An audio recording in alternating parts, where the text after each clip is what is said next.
For years it was spoken about only in quiet conversations among palace aides, former staff, and royal watchers who followed every movement inside the House of Windsor. According to reports, Meghan believed a particular family heirloom would eventually find its way into her possession after joining the royal family. Yet, despite expectations, the treasured item never arrived. What seemed like a simple disappointment would later become one of the monarchy's most intriguing unanswered stories. Before we go deeper into what this really means for the royal family, make sure to subscribe so you don't miss a single update. At first, the story attracted little public attention. Royal families possess countless heirlooms, and decisions regarding their future ownership are rarely discussed outside private circles. Yet, according to various palace observers, this particular artifact occupied a unique place within the royal collection. It was not merely valuable because of its age or craftsmanship. Its importance came from the generations of history attached to it, the individuals who had safeguarded it, and the traditions that surrounded its passage from one era to the next. Those familiar with royal customs often describe certain heirlooms as symbols rather than possessions, objects that represent continuity, responsibility, and belonging within a much larger story. That distinction would eventually become crucial. As Meghan settled into royal life, reports began circulating among commentators and insiders, suggesting that many believed the heirloom might one day be associated with her. Some viewed it as a natural progression. Others saw it as an assumption created by public expectations rather than palace reality. Whatever the source, the belief gained momentum. Over time, the possibility became part of wider royal speculation. Discussions appeared in commentary columns among dedicated royal followers and within conversations focused on the future of the monarchy. The expectation was never officially confirmed, yet it lingered long enough to create a powerful narrative of its own. Then something unexpected happened. The anticipated transfer never occurred. No announcement was made, no explanation was offered. The heirloom simply remained where it had always been. Initially, many assumed the delay was temporary. Royal households often operate according to timelines invisible to the public, and important decisions are frequently postponed for reasons that only become clear much later.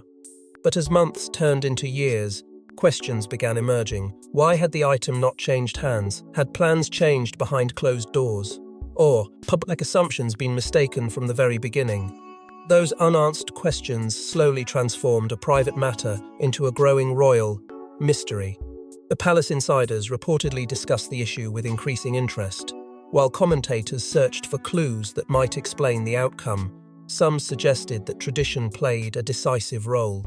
Others pointed to long-standing protocols governing family heirlooms and the careful processes used to determine their future custodians.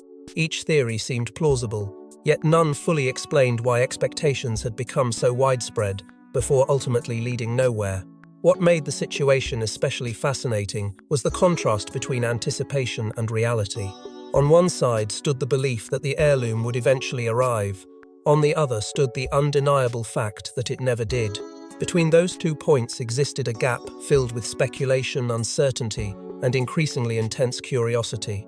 The more observers tried to understand what happened, the more they realized the answers might be buried much deeper within royal history than anyone first imagined. And as attention continued to build around the missing heirloom, investigators of royal history found themselves looking backward rather than forward, tracing its journey through previous generations in search of the decision that may have shaped everything that followed. But the story of the missing heirloom did not begin with Meghan. It began decades earlier with the royal women who protected its legacy. Long before Meghan entered royal life, the heirloom occupied a unique place within royal history. Passed carefully between generations, it reportedly represented far more than wealth or status. According to historians, certain royal possessions carried unwritten expectations, connecting them to duty, service, and continuity. Those traditions would eventually become central to understanding why this particular item remained beyond reach.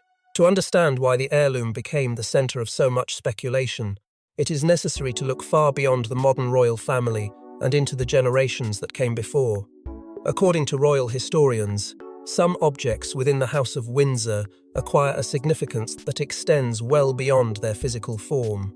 They become linked to moments of national importance, family sacrifice, and the quiet transfer of responsibility from one generation to the next. This heirloom was reportedly one of those rare possessions. Its value was never measured solely in jewels, precious metals, or craftsmanship.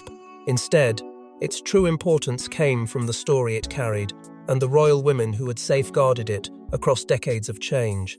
Throughout its history, the artifact reportedly passed through the hands of individuals who understood that they were not simply owners but custodians. That distinction mattered. In royal tradition, ownership suggests personal control, while stewardship implies responsibility to something larger than oneself. According to commentators who have studied royal inheritance customs, certain heirlooms are viewed almost as living symbols of continuity. They belong to the institution as much as they belong to any individual family member. As a result, decisions concerning their future are rarely based on sentiment alone. They are often shaped by tradition, precedent, and the long-term interests of the monarchy itself. Over time, the heirloom became associated with a line of respected royal figures whose lives were defined by duty rather than personal ambition. Each transfer reportedly reinforced the idea that the artifact represented service before privilege. That reputation only grew stronger during Queen Elizabeth's reign. Throughout her decades on the throne, Elizabeth became known for protecting traditions that she believed connected the monarchy's future to its past. While the public often focused on ceremonies and headlines, many of her most significant decisions occurred quietly behind palace walls, where questions of inheritance, symbolism, and legacy were carefully considered long before they became visible to the outside world. According to historians, Elizabeth understood better than most that royal heirlooms possess a unique power. They tell stories without speaking. They connect generations that never meet. Most importantly, they remind future custodians that they are part of something that existed long before them and will continue long after them. For that reason, decisions involving such objects were rarely treated casually. Every choice carried consequences, every transfer communicated a message, and every delay often reflected a deeper calculation than the public realized. As the years passed, the significance of the heirloom continued to grow. What once appeared to be a treasured family possession increasingly came to symbolize continuity itself. That transformation helps explain why questions surrounding its future became so intense. The artifact was no longer viewed merely as an inheritance. It had become a representation of royal values, historical memory, and the careful preservation of legacy. And as historians continued tracing the heirloom's remarkable journey through previous generations, attention slowly began shifting away from its past custodians and toward a far more controversial question: who, in the modern royal era, was ultimately expected to inherit it next. As historians examined the heirloom's past, attention increasingly shifted toward who was expected to inherit it next. According to royal commentators, speculation intensified during Meghan's early years within the monarchy. Reports suggested many observers believed certain honors, privileges, and symbolic family items might eventually be extended to her. Whether those assumptions reflected reality or public perception became almost irrelevant. What mattered was that expectations had been created, and expectations inside royal circles often carry consequences. As Meghan's position within the royal family attracted growing international attention, discussions surrounding her future role expanded far beyond official duties and public appearances. Commentators began examining what her place within the monarchy might eventually look like, while royal followers closely watched every development for clues about the future. It was during this period that speculation regarding the heirloom reportedly began gathering momentum. No formal announcements were made, and no palace source publicly confirmed any plans. Yet among observers, a narrative slowly emerged suggesting that the treasured artifact might one day become associated with Meghan as part of her royal journey. The theory seemed plausible to many at the time. Throughout royal history, symbolic items have often been linked to individuals whose positions evolve within the family. As a result, commentators naturally began drawing comparisons with previous royal brides who had gradually inherited greater responsibilities, visibility, and access to important traditions. Those comparisons fueled endless discussion. Articles explored possible outcomes, Royal analysts debated precedent, supporters of various theories pointed to historical examples that appeared to support their conclusions. Before long, what had begun as speculation started to feel, at least to some observers, like an increasingly likely possibility. Yet beneath the growing confidence, an important distinction remained overlooked. Public expectation and palace intention are rarely the same thing. Royal institutions operate according to traditions, considerations, and long-term strategies that often remain hidden from public view. What appears obvious from the outside may be viewed very differently behind palace walls. As the conversation surrounding the heirloom intensified, that gap between perception and reality quietly widened. The more people discussed the possibility, the more deeply the assumption became embedded within the broader narrative surrounding Meghan's future. At the same time, palace observers reportedly found themselves divided. Some believed the heirloom's eventual destination was all but certain. Others argued that too many variables remained unknown. Questions surrounding protocol, seniority, historical precedent, and the wishes of those responsible for preserving royal traditions continued to complicate the picture. Every new theory seemed to generate another. Every prediction encouraged fresh debate. Rather than producing clarity, the growing attention created even greater uncertainty. What made the situation particularly fascinating was the emotional investment attached to the story. The heirloom had become more than an artifact. It now represented possibility. For some observers, it symbolized acceptance within the royal family. For others, it reflected broader questions about the monarchy's future direction. The artifact's actual history began blending with the public narrative surrounding it, making it increasingly difficult to separate fact from expectation. As months passed, the discussion showed no signs of fading. Instead, curiosity intensified. People searched for indications that a decision had already been made. They analyzed royal appearances, family dynamics, and historical customs for hidden clues. Yet despite the growing speculation, one detail remained remarkably consistent. The individuals who actually possessed knowledge of the heirloom's future appeared unwilling to say anything at all. And that silence would soon become one of the most important clues in the entire controversy, raising questions that no amount of public speculation could answer on its own. Yet the more expectations grew, the more observers noticed that palace officials remained remarkably silent. What transformed quiet speculation into genuine controversy was the realization that the heirloom was apparently destined elsewhere. According to various royal commentators, conversations behind palace walls had already moved in a different direction. While the public focused on assumptions, those responsible for preserving royal traditions were reportedly considering a very different future for one of the family's most treasured possessions. For a long time, the absence of answers allowed expectations to survive. Many observers continued to believe that the heirloom's eventual destination remained unchanged, and that any delay was simply part of the monarchy's careful pace. Yet, according to reports circulating among royal commentators, a different reality may have been taking shape behind closed doors. While public discussions centered on who was expected to receive the artifact, palace decision-makers were reportedly evaluating a far broader question: what outcome would best serve the future of the monarchy itself? That distinction changed everything. Royal inheritance decisions are rarely based solely on personal preference. They often involve considerations that stretch across generations, balancing symbolism, tradition, hierarchy, and institutional continuity. As insiders reportedly revisited the heirloom's future, increasing attention was given to the role it would play within the monarchy's next chapter.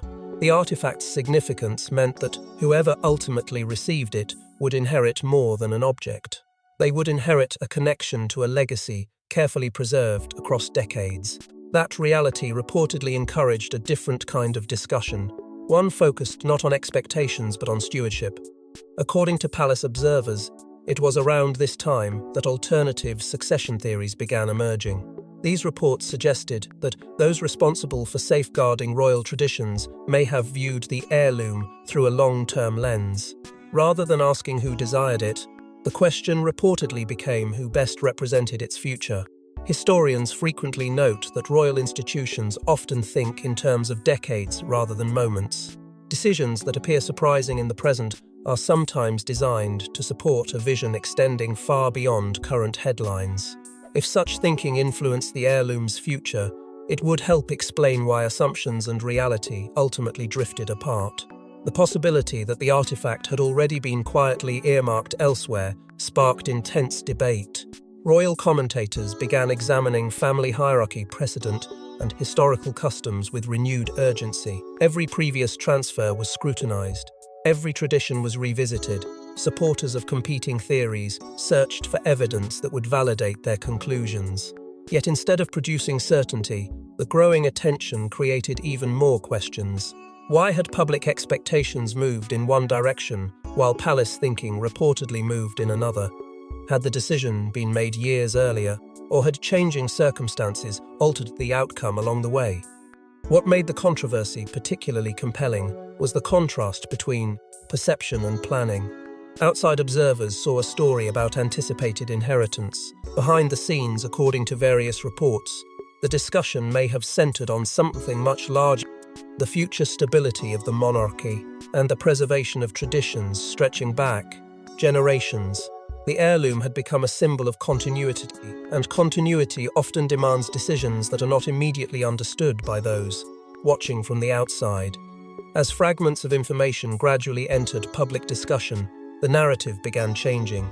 The focus was no longer on why the heirloom had failed to arrive where many expected. Instead, attention shifted toward a far more consequential mystery. If the artifact was never intended for the person many assumed would receive it, then who had been chosen all along?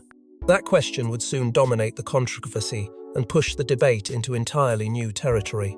As details slowly surfaced, the debate shifted from who wanted the heirloom to who was ultimately chosen to receive it. For many observers, the most fascinating question was not who received the heirloom, but why it carried such extraordinary emotional weight. According to royal historians, some objects become symbols of continuity, legitimacy, and trust. The deeper analysts examined the story, the clearer it became that this was never simply about jewelry, property, or family possessions. It was about royal legacy itself. Throughout her reign, Queen Elizabeth developed a reputation for thinking years ahead of everyone around her. According to royal historians, many decisions that appeared puzzling in the moment later revealed a larger purpose. As commentators revisited the heirloom controversy, increasing attention focused on whether the Queen herself had quietly influenced the outcome long before the public ever became aware of the debate. As the controversy continued to grow, the conversation gradually moved beyond questions of inheritance and towards something far more profound. The heirloom itself had become a symbol. To some, it represented continuity. To others, it reflected trust carefully passed from one generation to the next. Royal historians frequently point out that certain objects within the monarchy acquire meaning far beyond their material value. They become linked to family identity, institutional stability, and the preservation of traditions that have survived for decades. That was why the debate surrounding this particular heirloom felt so emotionally charged. It was never simply about who received it. It was about what receiving it would represent. The deeper observers examined the issue, the more attention focused on Queen Elizabeth's long-standing approach to legacy. Throughout her reign, she developed a reputation for making decisions with remarkable patience and foresight. Time and again, choices that initially appeared confusing later revealed a broader purpose. Historians often note that Elizabeth understood the monarchy as an institution that must think in generations rather than news cycles.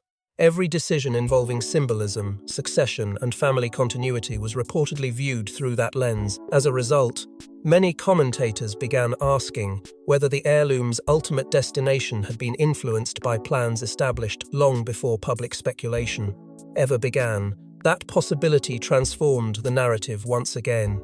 Instead of viewing the controversy as a disagreement over possession, observers increasingly saw it as a reflection of Elizabeth's broader vision for the future. Questions emerged regarding whether it had offered guidance concerning important heirlooms, whether traditions had been reinforced behind closed doors, and whether the artifact's future had been quietly determined years earlier. While definitive answers remained elusive, the very possibility added another layer of intrigue to an already compelling story. Public fascination intensified as historians revisited previous examples of Elizabeth's strategic planning. Again and again, they found evidence of a monarch who valued continuity above convenience and legacy above short-term popularity. The heirloom controversy suddenly appeared to fit within a much larger pattern. What seemed like a simple inheritance question now looked increasingly connected to the Queen's lifelong effort to protect the monarchy's future and preserve the values she believed should endure beyond her reign. And once Elizabeth's influence entered the conversation, the controversy expanded far beyond a single heirloom. What reignited interest in the story years later was the reported account of a palace insider.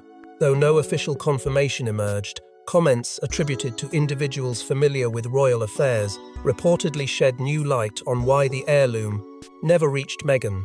Rather than ending the mystery, however, those revelations only deepened public fascination and created an entirely new wave of questions.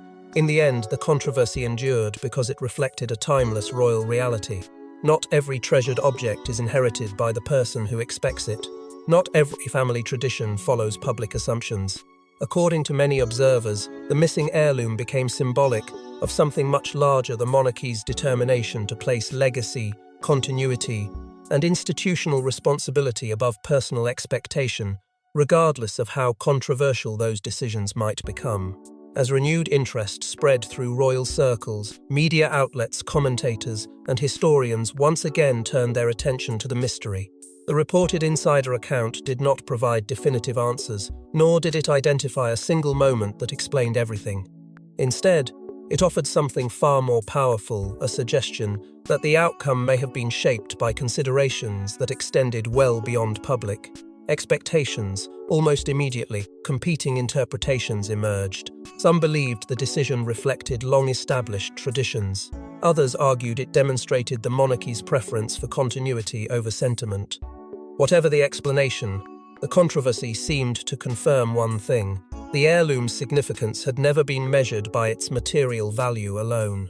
The deeper people examined the story, the more it appeared to reflect a broader royal philosophy. Throughout history, certain family possessions have come to symbolize stability, responsibility, and the preservation of institutional memory. In that context, inheritance becomes about more than ownership; it becomes about stewardship. The missing heirloom increasingly came to represent that principle.